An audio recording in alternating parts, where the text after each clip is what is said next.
that is something that we've needed for a very long time. Yep. And I'm actually really excited about this. So for example, welcome to another episode highlight brought to you by the You Can't Comp This NBA Trading Card Podcast.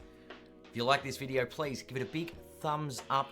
And if you want to support the show, simply hit that subscribe button, click that bell for notifications, and you'll be notified every time we go live. See you in the comments. we are going to do our deep dive into 10 things that we love about Topps so far. We're going to turn around our negativity. There's been a change of heart here, Russell. I do believe what's inspired this change. You were very much like I was with Luka Doncic with regards to how bad quality product Topps were releasing, and Maybe I should buy a Topps jersey. Ed. that's it. We'll get you a Topps jersey. It's and now you're on board. Now you're on board the Topps trade. I'm not sure if I'm on board. I just think that, I mean, my stance was I was going to be negative when they did bad stuff and positive when they good stuff. So I've gone out of my way to try and find identify 10 something. things. Yeah. I think the other thing too that's actually changed my mind a little bit though too is we're not seeing unlicensed stuff anymore. Like it's actually licensed basketball cards. And I think whether I'm, openly admitting this or not, I think the reality is I just wasn't interested in the unlicensed stuff. So I think that was a little bit part of it. Yeah, 100%. Whereas now I'm actually looking at it with a much different lens. It's like, what of this stuff do I actually want to buy for myself and collect? And, I don't want to go straight talking into values, but some of this stuff we are going to talk about values because it is actually becoming valuable. So I think that's something else, I wanted to touch on. So Can we, before we kick off, remember the sample size is one set. One and a bit. Yeah.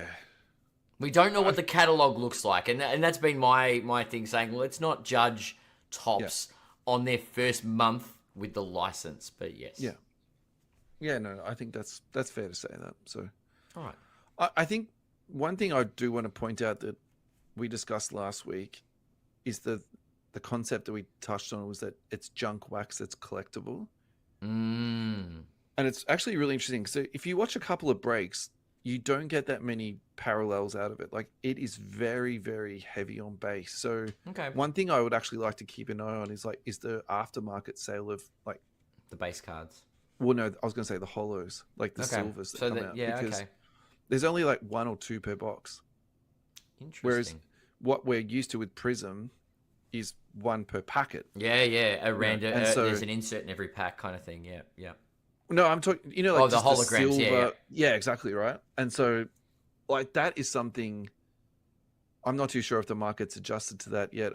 I think this is going to be a next week conversation. Well, that's it. This is definitely a time will tell when we take a look at what and whether people haven't worked that out yet, or they'll never be valued just because of they're not numbered or whatever that is. So there'll be a dust settling period. I think still hype about products selling out and things. Yeah.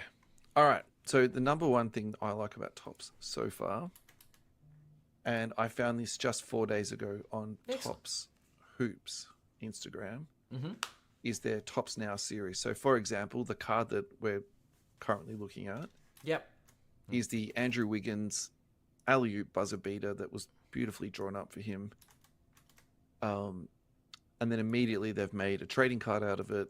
Obviously, this one is a demo because it's got his autograph already on it. However, if they are going to be doing this stuff, I think this is absolutely fantastic. And I think that it will engage a very different part of the trading card market. And what I mean by that is this doesn't capture the people who are going into breaks and getting the thrill from opening packets. Like this is people who want that very particular card and then go online and purchase it. And I think that is something that we've needed for a very long time. Yep. And I'm actually really excited about this. So for example, think about this in terms of your own PC. I'll do me. There's a De'Aaron Fox one of these. I will be queuing up to making sure I get on there for the drop of that, when that comes out. Yeah, 100%. And it's flavored within now. Yeah, that's Like right. it's In a like really cool moment that you can remember, and you might have even seen the game or whatever. And so yep. the example I'd give you is like Julius Randle. Would you go online and buy? Oh hell yeah, yeah, yeah, yeah. Yeah, Yeah. Like it, yeah, but you go. We've seen Tops test the market with this. yeah, We saw the and Cooper done very Flag well release. out of it. We Yeah, saw the the Cooper Olympics Flags. Yeah, release. yeah, yeah, The yeah. Olympics release was huge, Yeah, and that was a great concept that was well and executed. Yeah, definitely. it was the Steph Curry night stuff. It was the triple auto. Like they marketed the living crap out of it, but it Yeah, showed that point in time sale of a now product was really worked and was really popular. yeah, definitely. My number two is this is easy for me, and I almost put this at number one, but I think ultimately I'm most excited about the Tops Now stuff. Yeah. But I've got the All Kings here because I just genuinely like these cards. I think that I think they look good. And Mm, again, going back to that, it's made a product that probably wouldn't have been that collectible other than the hype that came along with the product. Whereas this now makes it people want to go out and buy these cards, yeah. and the aftermarket has been fantastic. So I think we should talk about this and actually look at some of these cards that have sold because Some of the sold listings and things like that. the prices are a lot higher than what you think. So Giannis has sold for 471 USD. Okay. Walter Clayton Jr., who's the Kings rookie, sold for 182. So I think that's a really good litmus test in terms of who's Walter Clayton. No one's collecting Walter Clayton. Like, has he even played a minute? Mm, mm. Who knows? Anyway, Con Canapul, who's been lighting the world Doing on fire alright, at the yeah. moment, he sold for 480. Jeremiah Fierce sold for 297. My boy Banchero sold for 300. Mm. Tracy McGrady, an old school throwback, that sold for 230. Like, there's kind of, Wow. Yeah, I feel like yeah, in yeah. some ways, a T-Mac Panini wouldn't sell for that much, So No. Steph Curry sold for 1,500. So I think the market has received these, really, really, Really well. well. I mean, there was a we talked about the FOMO, but God, they're good looking cards and Yeah, they've nailed that one. definitely. Yeah. Number three is the gold vinyls. I know these are super rare and they're not going to come up very much. And even though I think that this particular design is a fraction too busy for me, like the big Topps Chrome logo, the 45th anniversary thing, the rookie card orange thing, and despite all of that, I think that actual print of the one of one, I think that looks really good. I think that's a little bit for me derivative of Mosaic, but the mixing of the gold and the Mosaic together, Mm. this really does appeal to me. So It's a nice looking if card. I'm ever lucky enough to get one of those into my own collection, I feel like that will definitely be like a very special part of that. So yes, I approve of their gold vinyl one of one. So from here, there's a very heavy delineated line from here. Okay, so so they're I'll just the say- top ones, and the next one is sort of the top of the rest. This is tier 2. Next of the rest. This is my favorite insert so far. It is the 8-bit ballers. Now, I'm putting this here for two reasons. I like the originality of it and the aesthetics of it. I also like it for the price point. These are dirt cheap. You can pick They're these up. cool. Exactly. They're just a fun set. You can go out and collect it. It's not going to cost you a kidney. You'll have fun chasing these on eBay, ComC, trading Yeah. with your mates, whatever. Maybe you might pick one up at Fast Break Trading Cards. I see what you did there. Thank you. I put the next one in as the home court, which is the downtown ripoff.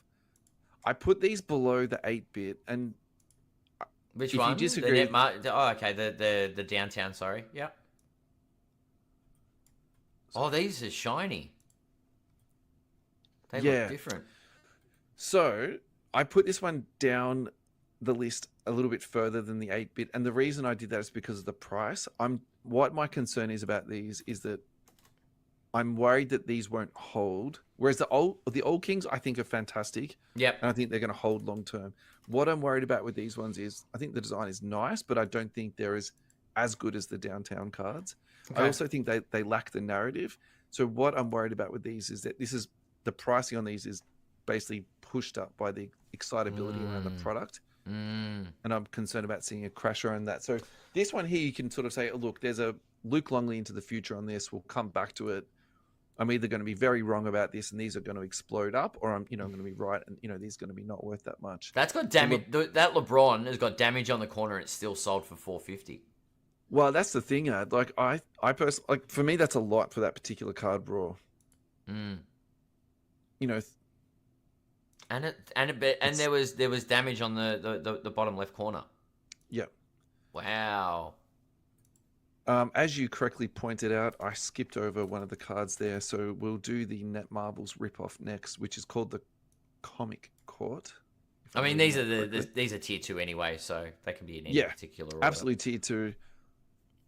Look, I do like these cards. I think they're good, but I also think they completely lack originality. What? They're the DC Comics version of the Netmarvels. I really think that there's a lawsuit against Panini at the moment for them ripping off whatever brand it was. I don't even care to remember. But I mean, come on, Panini have to sue them over this. Like, this is just asking for me. This is asking for a lawsuit. No, it's not. You see, once Panini Topps buy Panini, it won't matter. The lawsuit will go away. Yeah, maybe. Exactly. I don't know. I think they're cool. Look, I think they're fine, but I think they're just too close to what we had. But also the pricing at it for me is like a bit of a funny one because, like, yes, Netmarvels did sell for maybe about the same price, but I feel like the last couple of releases they've come right down. So for me, this is a little bit interesting that they are so high. So the example we've got here is Jeremiah Fierce for 61 USD. It is a true case hit. Pack odds at 1 in... It doesn't look like it's going to grade well. 930, but still, Yeah. All right, so now we're getting to the next tier down again, and I'm starting to like scrape the bottom of the barrel here. I was going to say, given you the term for the given you've still got the term for the what was it called? The home court is the downtown ripoff. I feel like the decline into negativity is on its way. No, but I'm putting in cards that I like. I know. Like I do like the aesthetics of these cards, but I have to comment like both sides of the coin. That's what I'm trying to do here. All right, so the Sonic Boom is a true case hit. Are they just failing on kabooms? What? Oh, I don't think that's. I don't. For me, doesn't remind me of a kaboom at all. I just saw the word boom and. Oh yeah, no. I think that's just a coincidence. They really missed an opportunity to put KD in his old Sonics uniform for the Sonic Boom. Anyway, I could have. Just saying. Again, I don't like it. I just don't. I don't look at the card. Yeah. Blaster 1 in 930 packs and Megas 1 in 2,319 packs. So these are really tough hits. Okay. So the KD one, which is the example that we've got here, that's sold for just $33. Okay. So I'm going to flip this around at this price point. Ooh. Like for a case hit, I actually don't mind dabbling into these just because of the genuine scarcity of what they are. Yeah. Could the market turn around? I probably don't think so. That's the only thing about these cards. I do like rare and ultra rare cards, but I think the design on these is not strong enough to actually have sort of value moving forward. And particularly as we start to move in the next product and the next product and after that. So, that's my concern on that one. Yep. All right. Now the debut patches I've got down really low. So I put them down low because we technically haven't seen them yet. So this could spike to the top of the list. It could go to 2, it could go to 3. I'll acknowledge that. But where we're currently standing right now, I was trying to do things that we had physically seen, but like I said, I was scraping the bottom of the barrel by this point. But I'm trying to stay positive, Ad, so work with me here. The debut patch, it's yet to really debut. I think it's good. I think this concept is, again, fantastic. And I'm going to put this in the same thought bubble as the Topps Now stuff where I think this is, just wonderful. I can't wait to see it. putting that in with a slight asterisk. Well, we're declining, I guess, All but right, we're still. all right. But look, it's one release. We've got some stuff. I'm trying. So these last two is tricky, but I don't mind these cards. Again, for a low budget, it's a fun card to look at. You know, you have a budget and you want to get something cool to look at, I would have a look at these. This insert set is called Generation Now. It's a horizontal card, not a vertical card. So if you are an aficionado and you like horizontal cards, you should add this to your watch list. Now, these are buy it now prices that I found, and I'm not promoting anyone on eBay, but this is someone that I have found. $12 for the Cooper flag. $8 for the VJ Edgecombe, $4.50 for the Ace Bailey, Okay. $2.25 for the Colin Murray. So, you know what I mean? Like, you can get the big names out of these sets at very much on a budget. Okay. The artwork is good. The concept is cool. You know, I'm down with this. It's fine. Should we do the last one, or should we just call it? Well, quits at no. 9? We've said this is a top 10, and we are going to put a 10th one in. We are committed to this top We- 10 we clause, are, but I'm but- beginning to regret making it a top 10 list. I'm not going to lie to you. Look, we're gonna use the 10th one that you've put forward as a placeholder, and I think This any is of an absolute our placeholder. listeners need to give us some feedback, whether it be in YouTube, Yeah, in sure. the comment section of YouTube. Yep. If it's sending us a message, On please. Insta. Yep. Just let us know what you tweet think would us. sneak in to the top 10. Mm-hmm. All right, what's taking out and rounding out the top 10? I've got for here now? the no limit insert. Again, low budget card here. We're talking $2 a card, $1 a card. I don't mind the artwork. I don't mind the hollow design on it. It's clean. It's fun. it's shiny. It's sparkly. Yeah. I'm totally fine with this. And at this price point, again, I think it is important actually to have some cards that are accessible to everybody. And so we've ticked that off, I think, multiple times tonight. So Yeah. that's my top 10 list. Any feedback add that you wanted to Look, I think round out with? I think it's a really good top 10 list. I think the jury's out on some of those. Very much so. Very much, yeah. I do like the top end. I'm definitely with you on the 8-bit ballers. The home court. I won't go on to what you've titled them as. But the home court, the ones that look like the downtowns. I think the jury's out for me on it, and I do think there may be a future for them if they head down the same path as the downtowns did. But if they stay in this flagship product, maybe not. We'll see what happens. And to me, it really depends on what the other releases look like and what the print runs and things do look like. And that's also why I am a bit worried about the pricing, because like traditionally downtowns did come out of not high end, but higher end. It was that mid tier, yeah. Then something that we would consider to be Hoops or Don Russ. So I think that's the other thing where I'm actually just wondering if collectors are almost getting it confused by association in the two cards 100%. because of how much sort of, derivative It's a artwork visual. that is there. It is the visual, but it's a good starting point. For my view, I think Topps have hit the ground running. For their first release, and even if you combine Don Russ and Hoops, I think, like for like, I think there's a lot of positives to come out of the product release. Mm-hmm. So, yeah, it's a good lot. I'm curious to know what the listeners think about what could slot in there with that 10th spot. But yeah, I think it's a good little top 10 list. Well done, Russell. Very, very positive. Thank you, mate. I tried my best.